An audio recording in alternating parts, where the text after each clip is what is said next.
Chapter 4, 11:15 p.m. I froze, waiting to hear that sound again. It wasn't the wind or the snow. It was a slow, deliberate crunch, like a boot trying to tread silently. I could hear Jade's even breathing. At least she was asleep. It could be my mother and Oliver, coming back early. Jade said they might return. But Mom wouldn't worry about us waking up. She'd be fist pounding on the door or car horn blaring to wake me. And even if Oliver preferred a calmer entrance, he had a key, so there would be no reason to creep around the back. I wondered if it could be the guys from earlier, but the sound of their truck engine would be pretty unmissable. Anyways, they just knock at the door. No need to sneak around. I shivered and checked my phone in case Mom had texted me. Still no signal. The wind dropped. My breathing, my heartbeat, the fire, popping, filled the hollow room with sharp, quick sounds. So much space, so much dark, so much nothing surrounding us. We were so alone, no people walking, no familiar sounds or sirens, tires screeching, or late-night cheers. Here in the mountain, every sound was amplified and alien. Were bears nocturnal animals? Even if they were, I doubted they'd be trying to walk softly. A chill crept across the back of my neck. I felt this dread before, years ago, curled up in a car, watching snow cover the windows, listening intently for Dad's footsteps, and walking alone in the frozen dawn. I dug my nails into my palm, willing myself back to the present. I was in the cabin. I was safe. No one was abandoning anyone. I pulled out my journal and doodled a hedgehog next to my last poem. Push me, push me, push me off. I'm sinking away. My tortured soul journal, according to my mother. Not that I'd ever let her read it. The swing in the front yard grated metal against metal, as if wind pushing it. Out the window, trees swayed and the sky hung low. A hammock of dark clouds, nothing to worry about. Jade was probably right. If they had a power outage, Oliver would want to come back and Mom would convince him we could handle it. But if Oliver thought for a second Jade was in any danger, he'd be back straight away. So either Oliver didn't think there was any danger at all, or else it was so small he trusted we could handle it, or at least Jade could. She obviously loved the mountains, being alone in the middle of nowhere, surrounded by nature, squirrels, deers, and bears, and long, evil claws. I held myself as I listened for a footstep, as if I could hear anything above my heart thudding in a hollow space. If someone was out there, they'd be standing still a long time. They could be frozen, or it could have been nothing at all. I overthought things, turning everything dark into something deadly. Too many horror movies, Mom would say.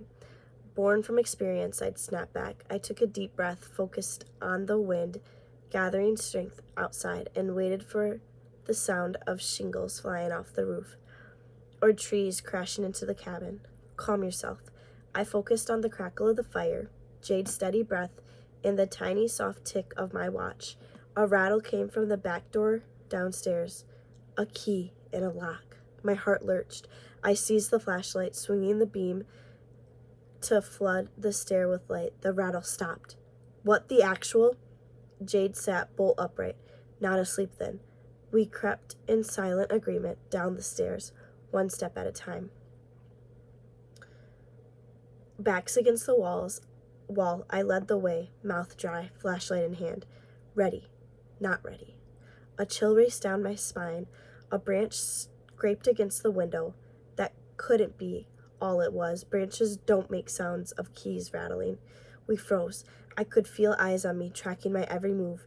I turned off my flashlight and faded into the darkness. If anyone was there, they'd have a hard time seeing me. I tightened my jaw. I'd got this. Do you think it's the guys from earlier? Jade asked, eyes wide. I shook my head. Why would they come back? To my left, the long corridors stretched into infinite black. To my right, Jade's bedroom. Door swayed slightly where she'd left it ajar. I shut it. In the daylight, the ground floor would be flooded with sunshine, but at night, the only things down there were loneliness and nightmares. A low whine came from outside, an animal right by the back door. I edged closer, peering out the window into dense black, heart thumping in my throat. A scrabble, then silence. I held my breath, waiting for the next sound. Shit, shit, shit. I so did not want to be down there with whatever it was. God, make it be nothing. I closed my eyes, took a deep breath, and opened them again. Nothing. It was nothing. Jade crouched at the back door beside me. Could it be a porcupine? She whispered. Then why are you whispering? I whispered back. The cabin was solid wood, steel, and thick glass. It wasn't like anything was going to crash through the door. I placed my hands on the cold window pane, as if I could feel the shape of the nothing that was out there. Silence watched over us, stretching into the corners. Hear that? Jade frowned. I scrunched. No, I don't. There. I heard it again. Jade leaned her ear up against the door like a snuffle, a definite snuffle, only animal snuffle. You were right, probably a porcupine. I was relieved. A dog barked, followed by a voice. Shh. Someone was out there. Chapter 5, 11:36. Then nothing. We listened, daring not to move, in case we missed another sound. But after sitting still for at least 10 minutes of silence, it seemed that no one was there. The cold pushed through the window pane. I stood, releasing the pins and needles that had gathered at my feet. Whoever was there has gone. How can you be sure? Jade asked. The dog would have barked again by now. The owner probably called it away. They're long gone. Assuming there was only one owner and one dog. They were probably just out for a walk. That made the most sense. Being out this late at night in the snow and the cold, trying to break into a cabin made no sense at all. There's no way they'd be this patient and keep the dog that quiet for so long. Come on. I tapped her arm, but she stood, rooted, listening. Okay, I whispered. We'll go to my room and look out the window. They won't expect us to do that if anyone's still there. Then we can finally go to sleep and wake up, and this nightmare night will be over. We crept along to my room at the end of the long corridor. A single bed covered in thin vintage quilts and an oval mirror that refracted the light weirdly, like seeing reality as a sepia print. I held my hands together to stop them from trembling and blew on them to keep warm. They could be waiting for us to go back upstairs, said Jade. I peeked through the blinds. No one's out there. Just a lot of blustery trees and deep shadows where people could be hiding. It feels like we're being watched. Jade rubbed her goose-bumped arms. I'm freezing. Yeah, me too. The dark crept in around us. A branch scraped the window. We both jumped and laughed nervously. I let out a deep breath. We're scaring each other. Tap, tap, tap. At the back door. Not a branch. Holy crap. Jade looked at me wide-eyed. The stairs were just past the back door, our only escape route. The hallway seemed to grow longer with every step towards the staircase. A shadow moved on the other side of the back door. We flattened ourselves on the wall to stay out of sight. This could not be happening. Hello? He sounded young, unsure of himself. Nervous even. The dog barked. It was a trick. It had to be. Pretend to be nervous to make us feel sorry for him. Jade grabbed my wrist. Don't open the door. I know that. Do you think I'm stupid? Obviously, yes. Can you help? I'm lost. He put his hand on the glass, peering like he could make us out in the pitch dark. Hey, I know you're in there. I saw your flashlight. I'm just looking for some directions. Maybe some water for my dog. He looked about my age, cold and worried. Still, before he saw the light, he had been trying to break in. You can't come in, I banged on the window. What the hell? Jade shouted at me. Now he knows we're in here. He knew anyway. Hey, got a map? He grinned. A small flashlight beamed in his right hand. Snow freckled his dark hair. I smiled, then clenched my jaw. No, use Google Maps, I yelled through the glass. No signal. He shrugged, eyes twinkling in his flashlight. He turned his beam on me. God, I couldn't stop blinking. The flashes felt like they were trapped in my retinas. I rubbed my eyes to get the flickers out. Jade pushed in front of me. No maps here either. Just like that would make him leave. Can I come in and warm up for a few minutes? It's only me and my dog. My dog's friendly. He rubbed his hands together and shifted his weight from one foot to the other. I glanced back, which looked like plastic limbs. Appendages stuck out at the ends of my wrists. Not mine. Not mine at all. Jade? Shit. I couldn't remember what I was going to ask. My head pounded. I struggled to calm my breath. Lottie? Jade's soft voice worried. You okay? I closed my eyes. I was going to be sick. I'm fine. I so didn't need one of my infamous migraines to start right then. I swallowed, willing it to go away. The dog whined. Nose to the door, it sounded sad and cold. It was cold. The guy tapped. It's snowing out here. If you're going to let us in, can you be quicker? Jade looked from the guy to me. He does sound freezing. He could sit in the bloody jacuzzi for all I care. Oh shit. Of course, no electricity, no hot water. Not that I'd really make him go do that. There was nowhere else nearby for him to go. I unbolted the door and cracked it in. We can't let you in. Sorry, but I can tell you roughly where you are. I could feel Jade rolling her eyes. I shone the flashlight on him. He was Asian, cute in a sparkling-eyed, skinny kind of way. Probably used his charm to get him exactly what he wanted. Disarming people with a grin. Like me. I clenched my jaw. He shielded his face from the light. Can you lower it, please? She has no idea where we are, but I do. Jade to the rescue. Where are you heading? Okay, hold on. He took out his phone and tapped his map app. It can't find a location, but we're in parallel, non-magnetized world. He looked up expectantly, like everyone was always kind to him, like we would be too. No, said Jade, her face pinched serious. It was solar flares. They knocked out the cell signal. You must have seen the auroras, big green spirals in the sky. Ah, that's what those were. Snow fluttered around his jet black hair. Can I step in a moment to get a better look? Jade looked at me. My head throbbed right behind my right eye. I couldn't see her face properly. I hesitated with my hand on the back of the doorframe. In that second, a massive bolt of white and black fur shoved past me. No! Jade raced after the dog.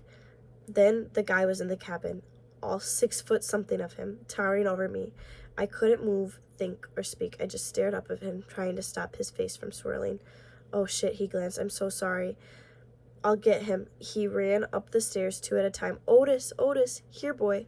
What the hell just happened? Snow gusted in, lowering the temperature from frigid to freezing. I slammed the door shut. Dog paws patted above my head, along with footsteps. Laughter. I clamped my mouth and ran for the bathroom. The metal bowl spun across the room. He's probably thirsty, said Jade. I'll get him some water. She filled the bowl to the brim. So much for letting him in for just a moment. Thanks, the guy said, bending down to ruffle the enormous dog ears. Well, this is cozy.